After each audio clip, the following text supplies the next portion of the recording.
Satisfação recebê-los, aqueles que trabalharão, já estão trabalhando mediunicamente, né? Mas eu digo trabalhando nas salas futuramente, se Deus quiser, todos, que tenham um bom aprendizado aqui.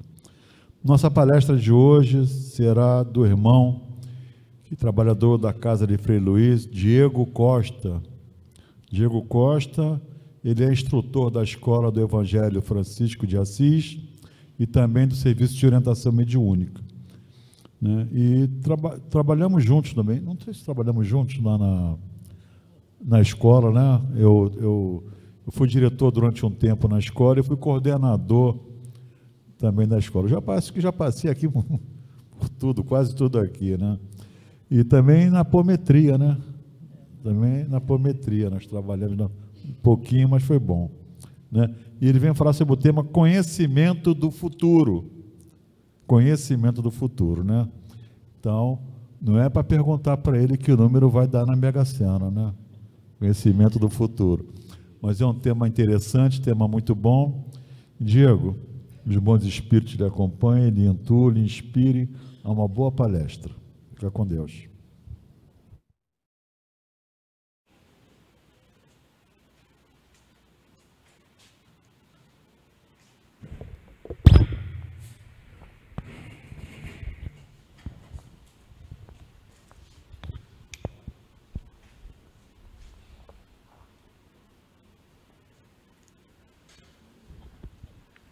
Boa tarde a todos.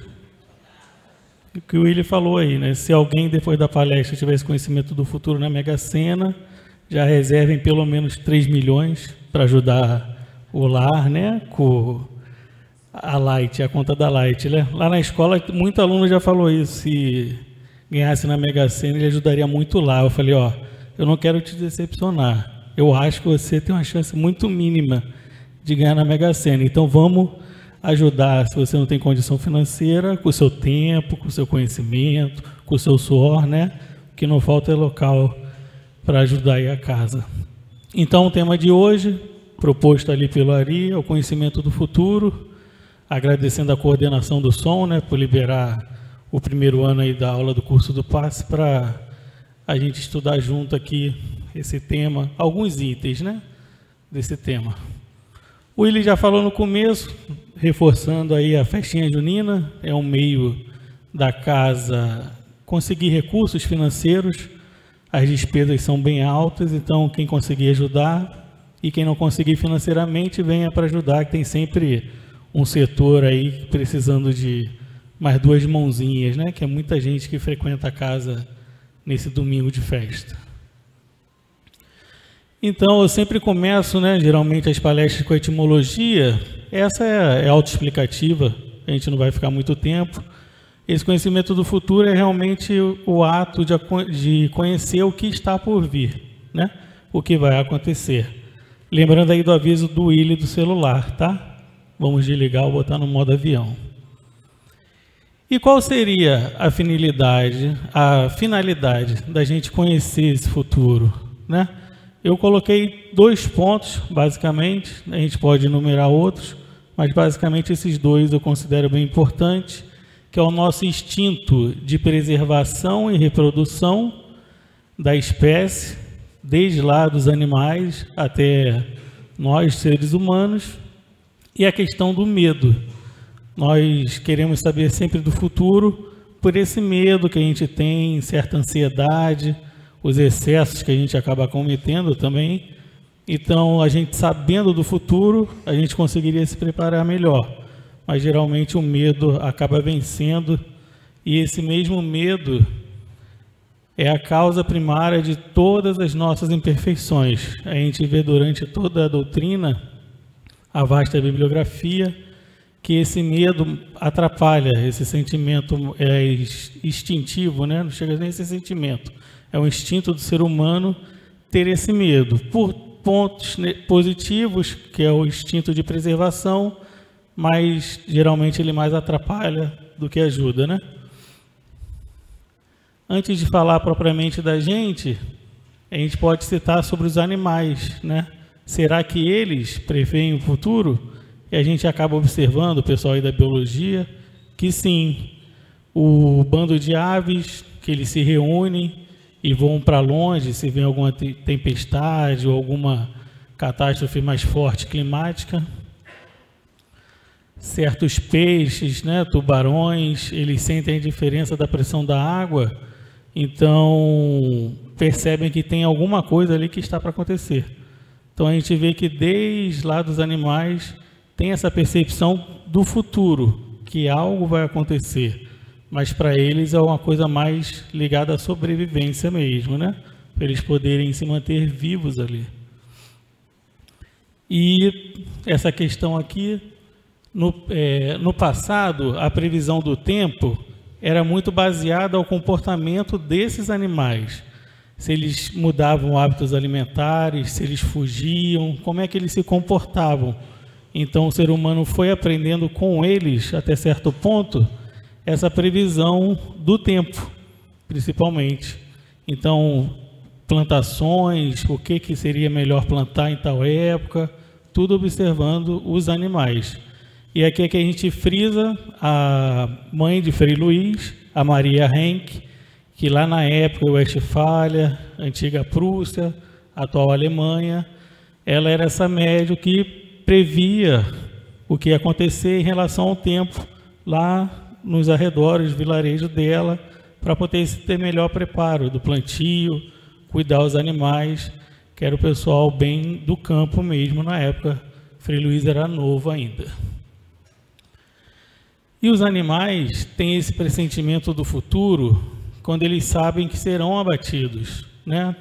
Há algumas pesquisas, a gente também tem vários respaldos na bibliografia espírita, e esse sentimento de prever a morte acaba impregnando no seu corpo. Por isso que é importante frisar o jejum que a casa pede em relação a essa alimentação. Tem o motivo do peixe, o pessoal já sabe, né? O perispírito coletivo, que é permitido, mas os outros alimentos devem ser evitados para a gente melhorar o nosso atendimento, a nossa emanação de energias para os trabalhos da casa, tá? E o jejum que a gente comenta que é bem importante também é o jejum mental. A gente tem que fazer esse jejum mental, vir com esse jejum mental bem preparado também. Se a gente não come a carne, mas vem lá com o bife, o churrasco, a picanha na cabeça, o trabalho também não vai acontecer da melhor forma, tá? Então esse jejum mental é bem importante também. Aqui, eu, aproveitando o gancho da última palestra, que foi a primeira parte ali do A Caminho da Luz, eu trouxe um traço, né, uma trajetória de algumas populações da Terra. Eu sei que tem povos mais antigos que esse, tá? Mas não vem um ponto, a gente vai começar a partir daqui. Eu peguei a Suméria ali, a parte da Mesopotâmia, pessoal bem mais primitivo, cuidando ali da toda a vegetação, agricultura, criação de animais, já pensando, né, prevendo esse tempo, prevendo como seria melhor para manter a sobrevivência deles ali. Depois deles, antes até do Egito Antigo, ou na mesma época, a gente tem o pessoal da Babilônia também, que começou a dividir o céu em 12 partes, criando aí um pouco contraditório os signos, né? Então já era uma forma do homem prever algumas coisas, olhando o céu, olhando as estrelas. Chegando aqui no Egito Antigo, que a gente citou também, de acordo com o autor, o Emmanuel, foi o povo que conseguiu cumprir o único, né? Do livrinho lá do A Caminho da Luz, que conseguiu retornar, cumprindo sua fase aqui na Terra e passando para a regeneração, como ele falou, o Alex falou ali da leitura, e é um povo que intriga toda a ciência, tecnologia, engenharia dos tempos até atuais. Ninguém ainda conseguiu cravar como foi feita as pirâmides, né? Se foram os escravos, se foram seres gigantes, se foram extraterrestres, né? Seres encarnados vindo do espaço, de outros lugares, e até a teoria que o Paulo César Frutuoso fala muito, se não foram médiuns usando a ectoplasmia, o ectoplasma para mover esses blocos, né? Então é um povo bem misterioso, várias inscrições deles prever alguns futuros em relação ao presente lá deles, que acabaram acontecendo na nossa atualidade.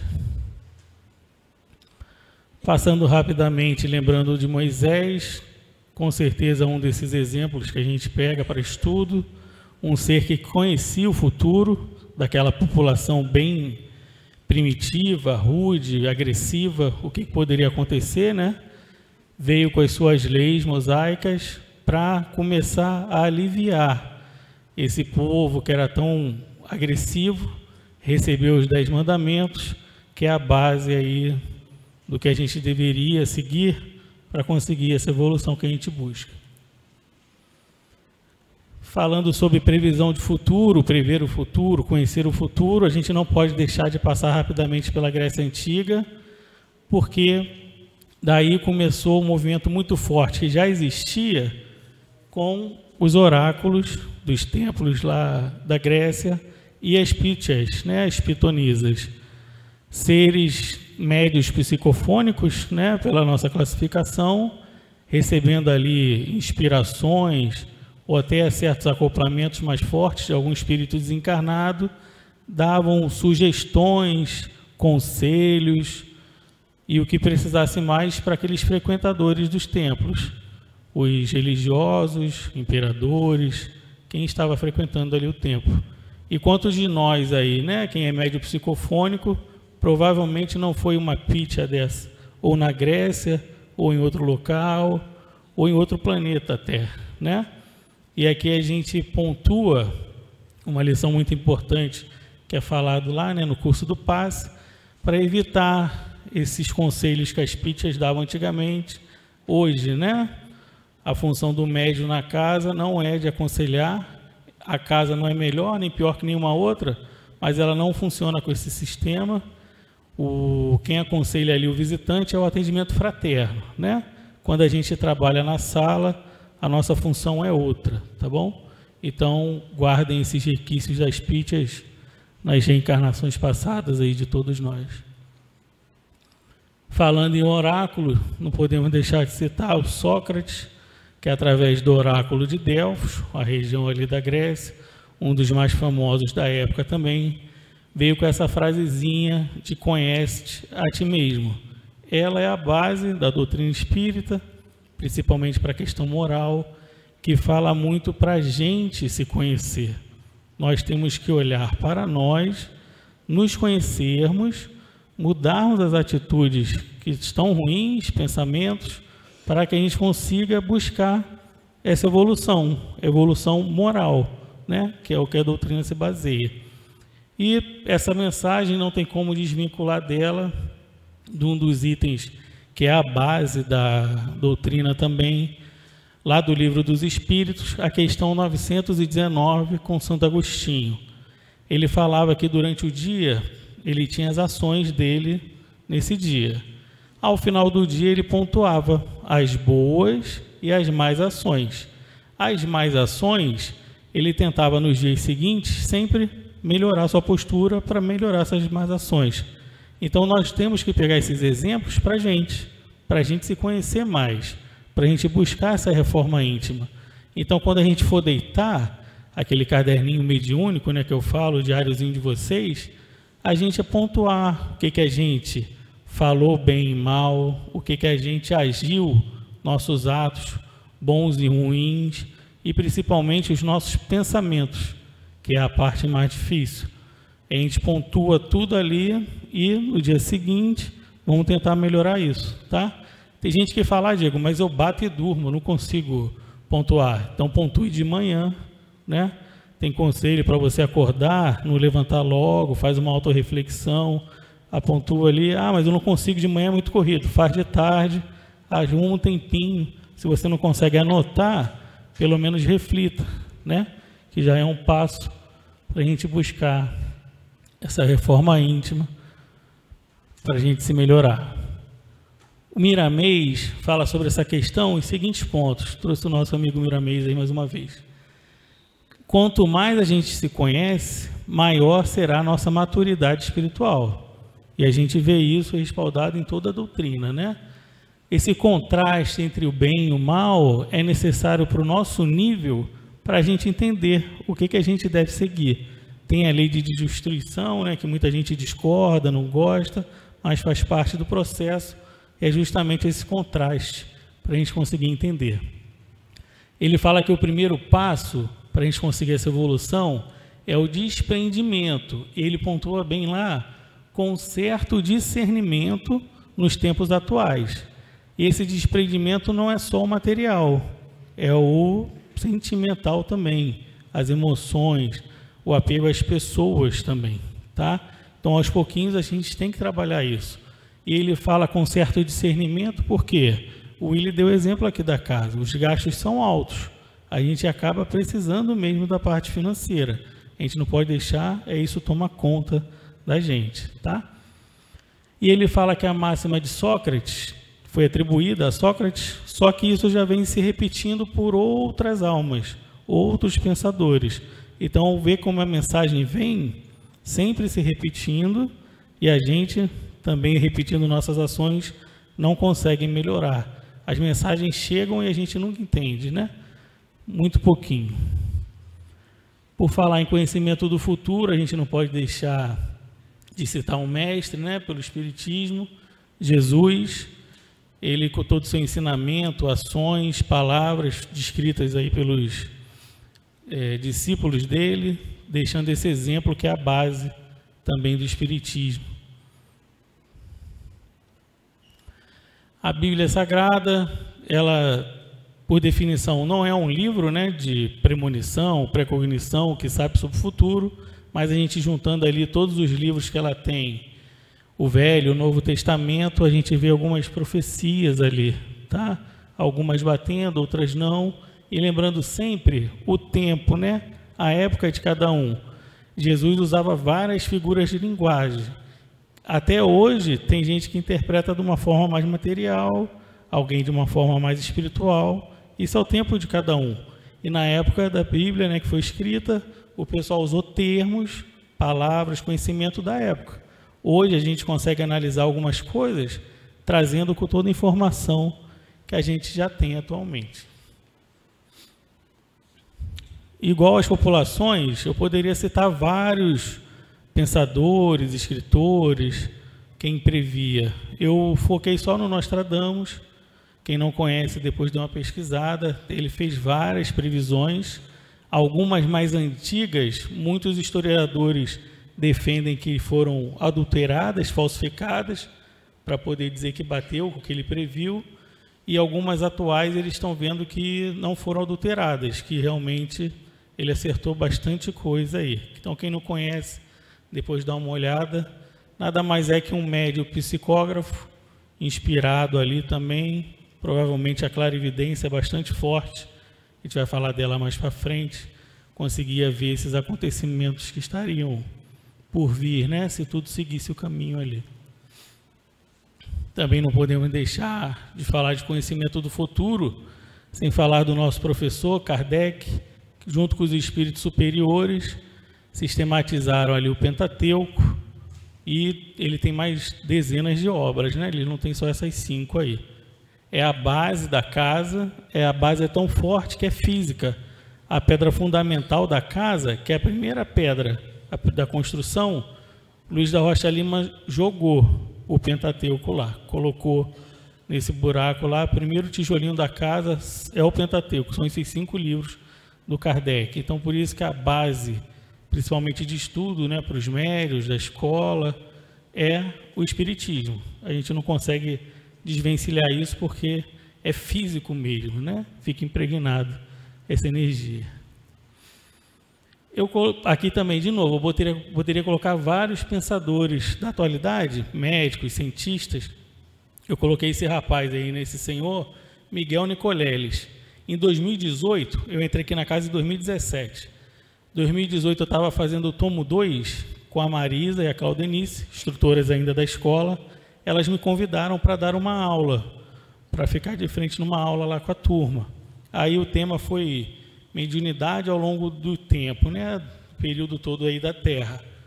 E eu pesquisando, apareceu ele, quando eu estava pesquisando alguma coisa sobre telepatia, encontrei ele, comecei a pesquisar, acompanho ele até hoje, e o experimento que eu encontrei, eu não consigo, na hora, né, não consegui, e até hoje não consigo uma palavra melhor, depois vocês procurem lá, é só botar o nome dele e botar rato, experimento com ratos.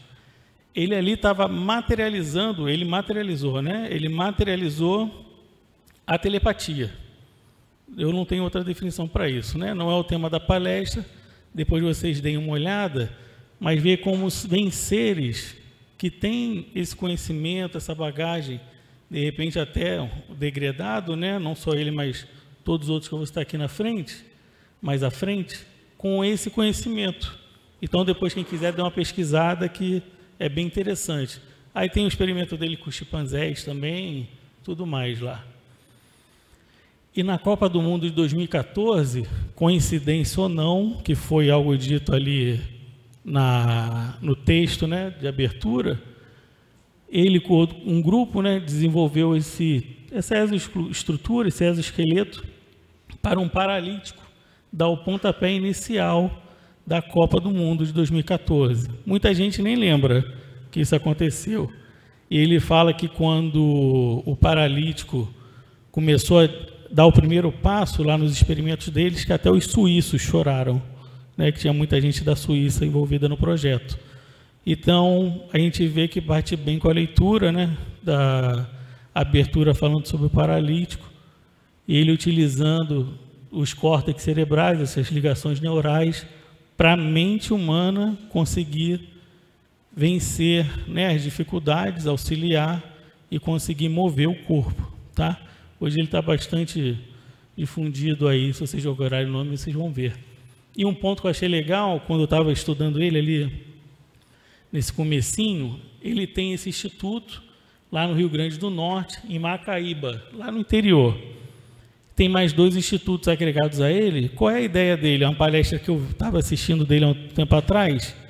Ele queria fazer um instituto para ver esse desenvolvimento neural do bebê ali, do feto, até se formar na faculdade. Ele ia fazer esse acompanhamento do bebê.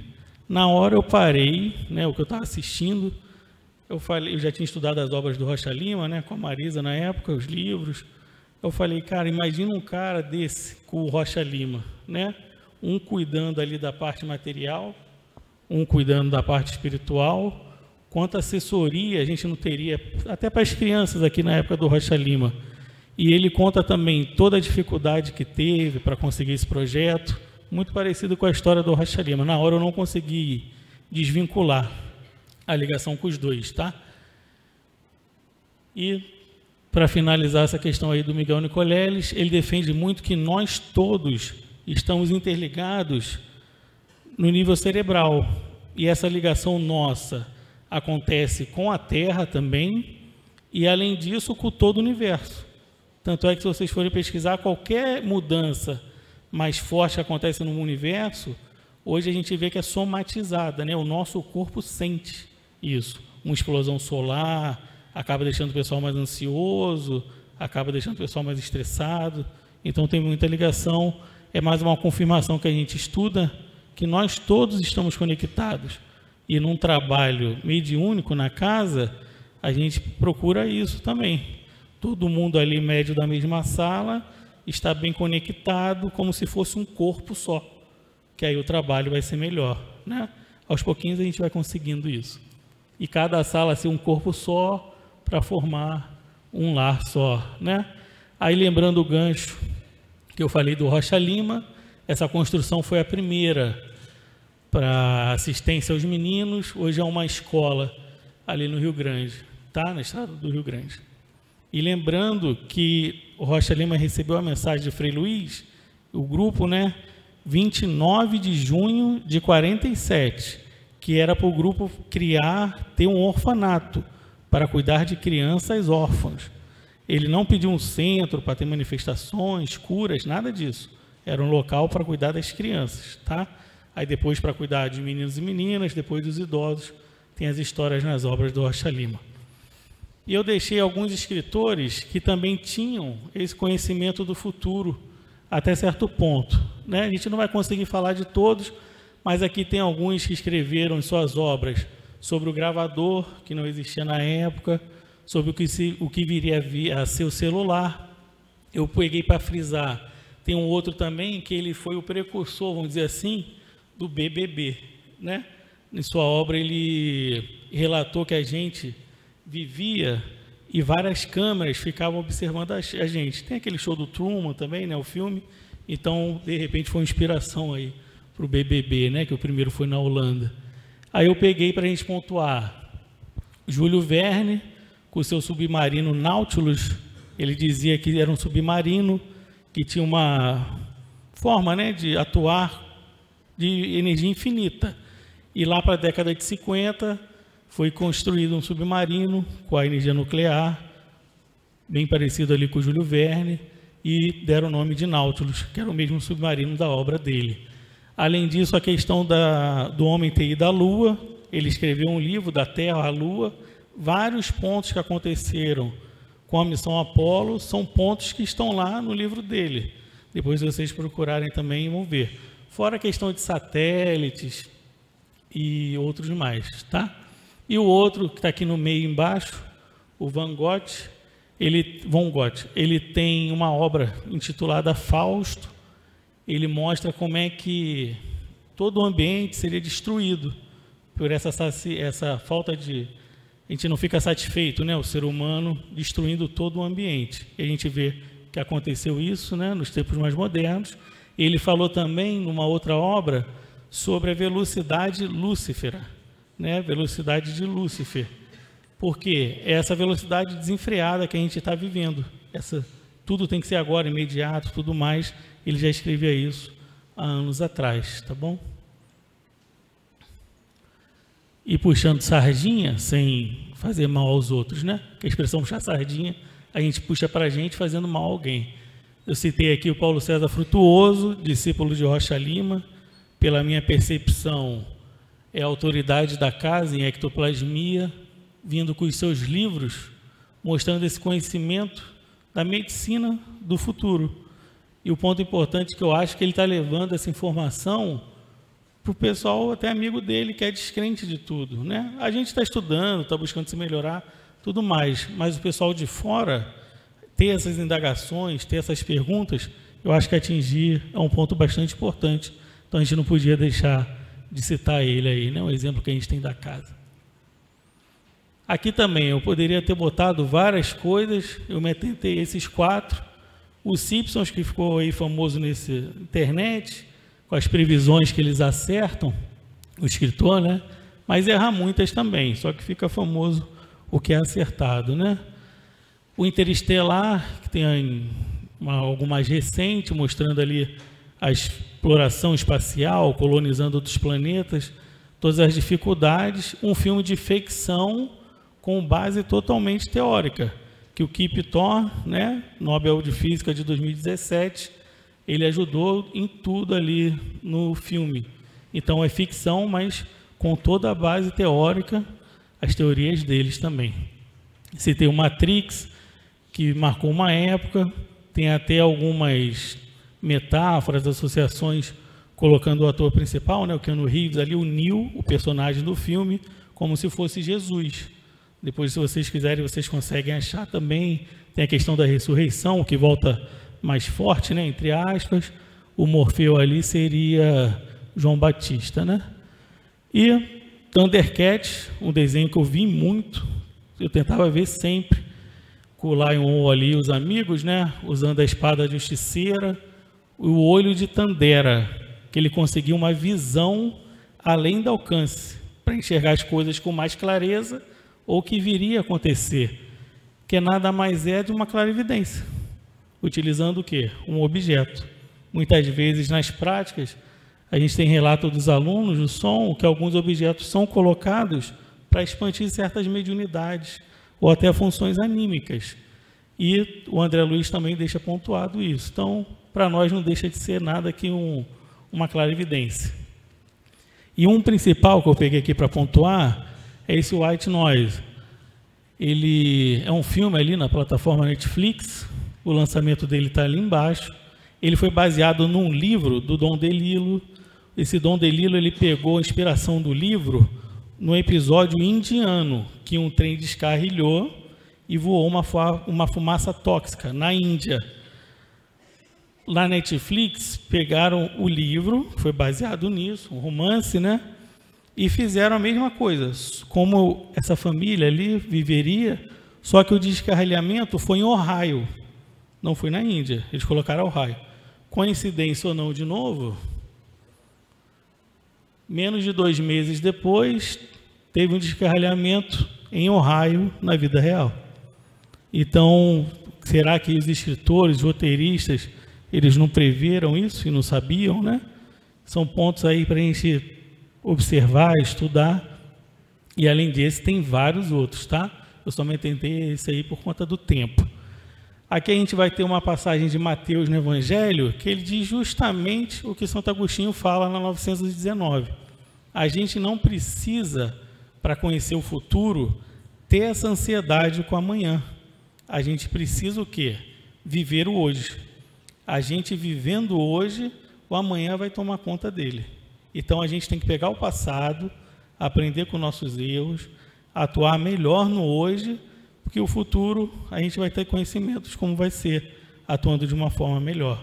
O futuro vai ser melhor também, lembrando sempre da caridade, do assistencialismo, para a gente ajudar os outros. E na visão espírita, o que esse conhecimento do futuro traz?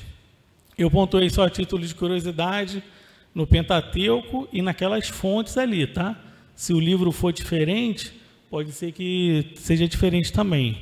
É só a palavra futuro, pode ser que também que ela não tenha relação ali com o conhecimento e a quantidade de vezes que ela aparece em cada obra ali.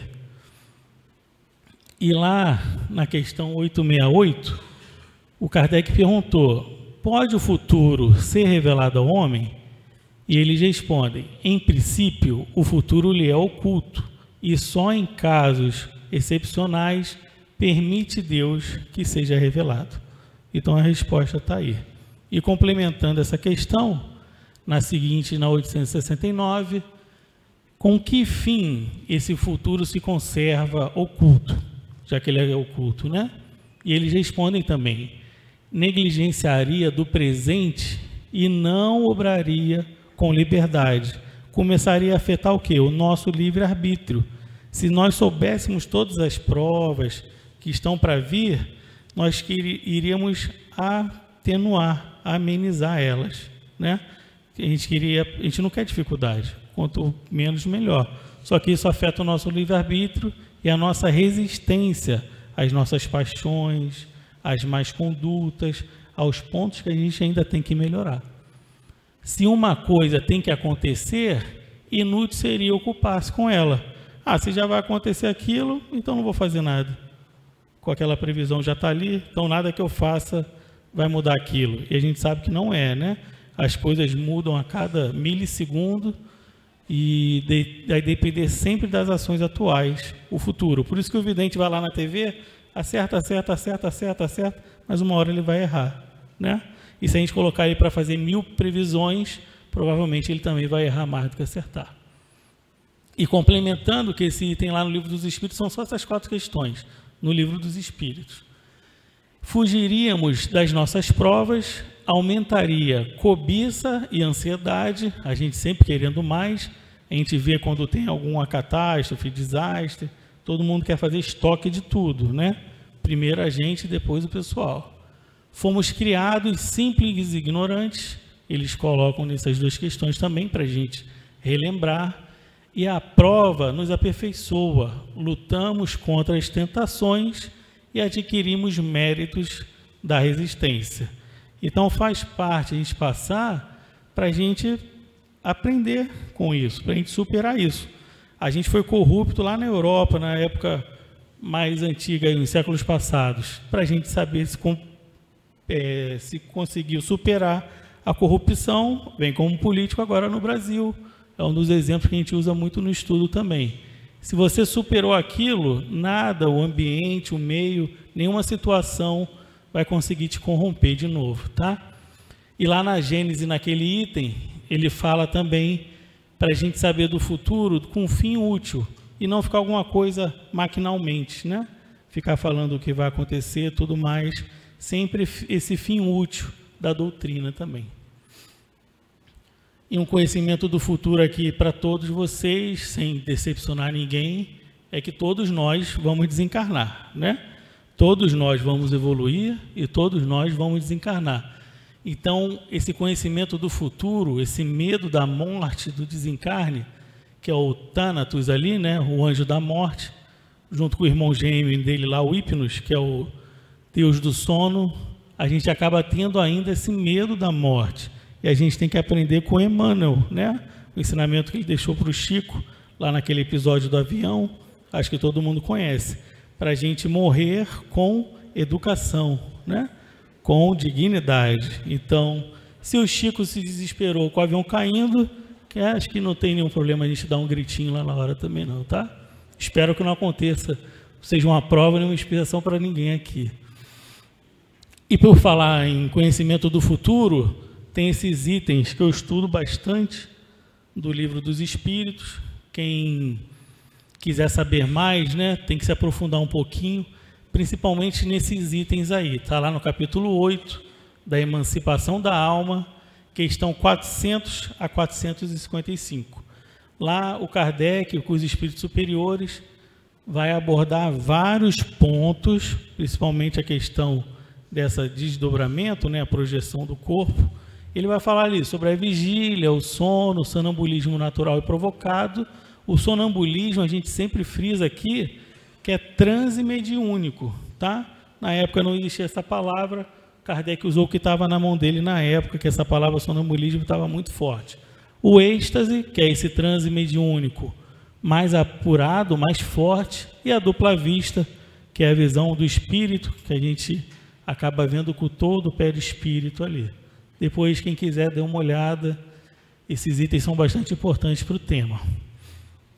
E aqui, a gente colocou um exemplo que não tem como desvincular a mediunidade do fisiológico, né? Eu coloquei ali uma parte do cérebro, o lobo frontal é responsável por pensamentos, emoções, personalidade, raciocínio, tomada de decisões e movimentos voluntários.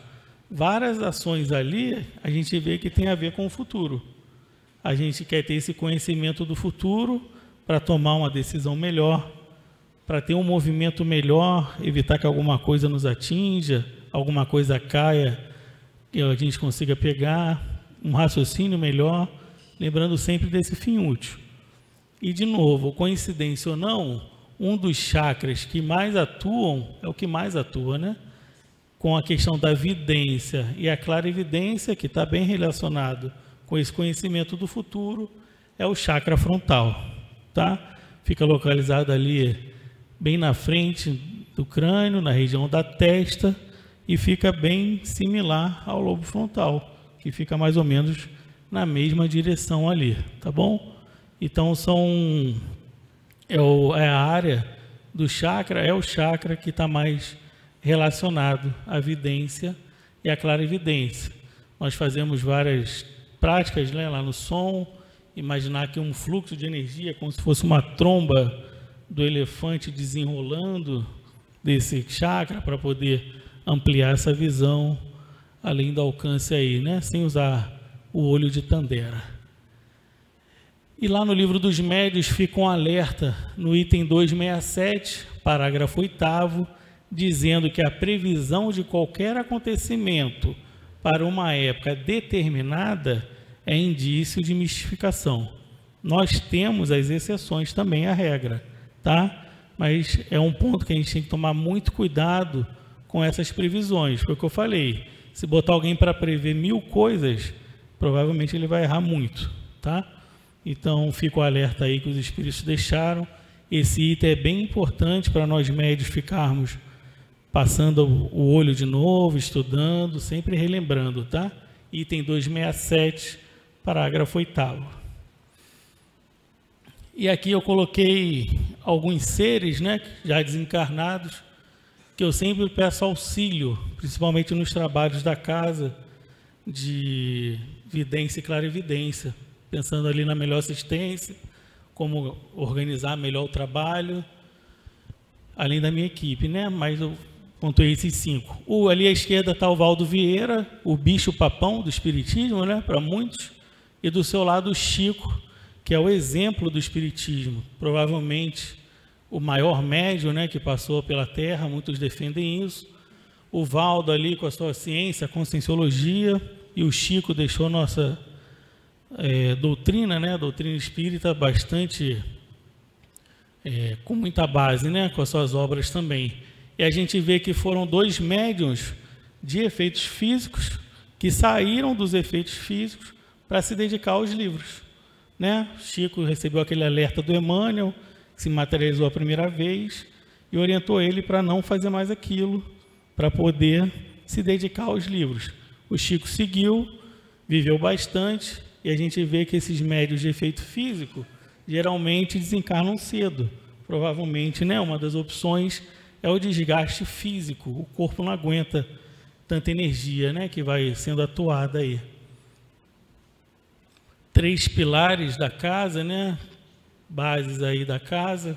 Falamos do Paulo César Frutuoso, temos aí o Eduardo Frutuoso, também trabalhava com a vidência e clarividência, bem apoiado com o Luizinho ali, e Ivan e Gilberto, médios bases da casa também.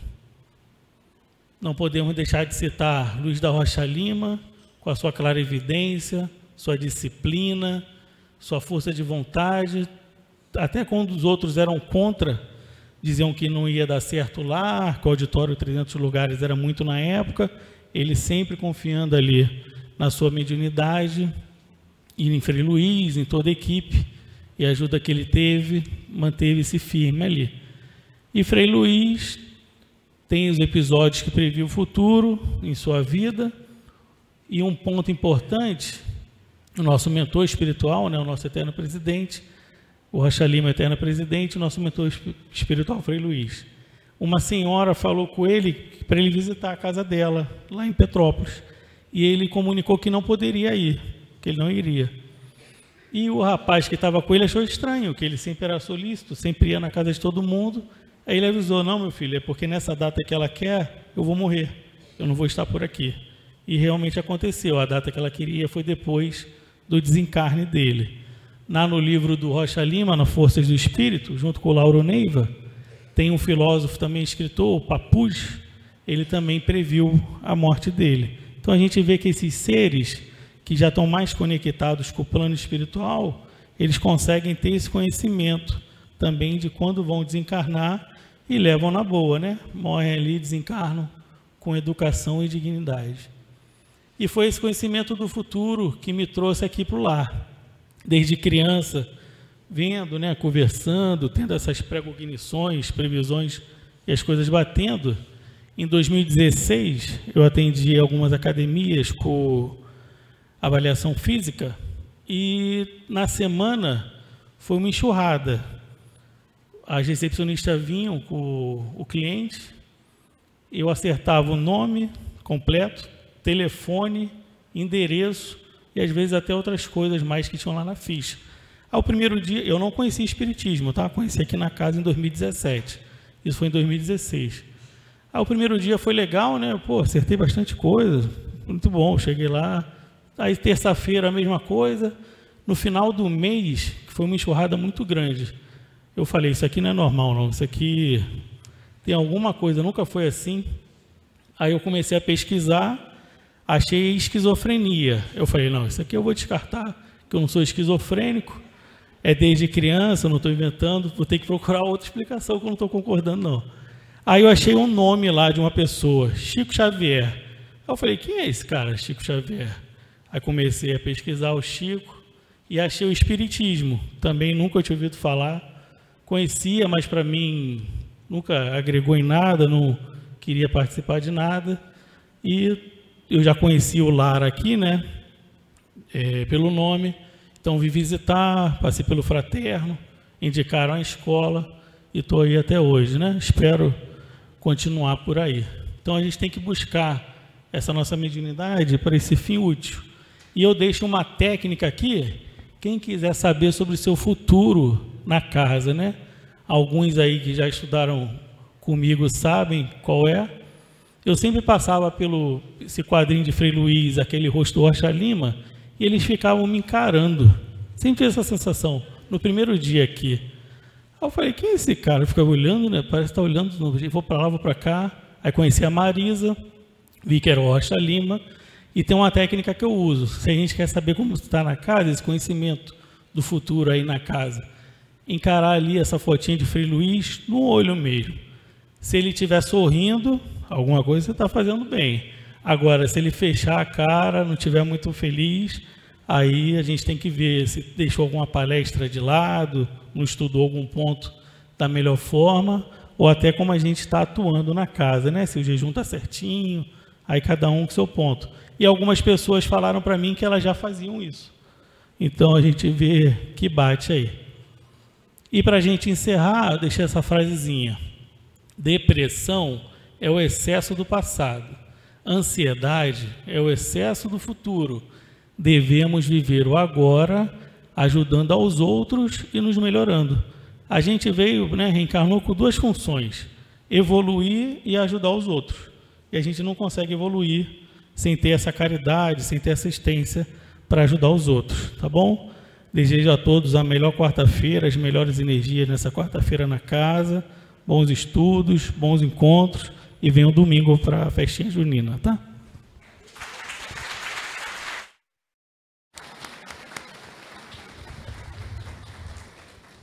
Obrigado, irmão Diego. Dalton, vou fazer hoje diferente. Em vez de passar para o Osmar, vou passar para o Dalton.